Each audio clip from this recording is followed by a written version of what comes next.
લખપત તાલુકાના વર્માનગર ખાતે પ્લાસ્ટિક મુક્ત પાનદ્રો ગ્રામ પંચાયતનું આયોજન કરાયું હતું. વર્માનગર GSCL કચેરીએ Kutch lignite thermal power project પાનદ્રોના મુખ્ય ઇજનેરના અધ્યક્ષસ્થાને પાનદ્રો ગ્રામ પંચાયત પ્લાસ્ટિક મુક્ત કરવા એક મીટિંગ યોજાઈ હતી.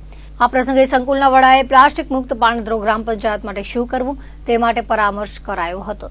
સંસ્થા દ્વારા કાપડની થેલીઓ વિતરણ, અલગ અલગ ટીમો બનાવીને પ્લાસ્ટિકથી થતા નુકસાન તેમજ પશુના મોત વિશે જાગૃત અભિયાન હાથ ધરવામાં આવશે અને દરેક લોકો દ્વારા પ્લાસ્ટિકનો ઉપયોગ બંધ કરે તે માટે વેપારીઓ પાસે સાથ સહકાર આપવા સૂચનો લેવાયા હતા. આ સાથે વેપાર મંડળના પ્રમુખે દરેક વેપારીઓ સાથે મળીને સાથ સહકાર આપશે તેવી ખાતરી આપી હતી. વેપારીઓ દ્વારા ગ્રાહકોને કાપડની થેલી સાથે લાવવા સમજણ આપવામાં આવશે.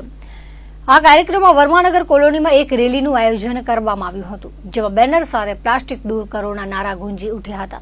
કાર્યક્રમમાં પાનદ્રો ગ્રામ પંચાયતના સરપંચ પ્રતિનિધિ, ઉપસરપંચ, પૂર્વ ઉપસરપંચ, એકતાનગર વેપારી મંડળના હોદ્દેદારો, એકતા વિકાસ સમિતિના હોદ્દેદારો, નારાયણ સરોવર પોલીસનો સ્ટાફ, KLTPS, પાનદ્રોના મહિલા મંડળ તેમજ વેપારીઓ અને ગ્રામજનો મોટી સંખ્યામાં ઉપસ્થિત રહ્યા હતા.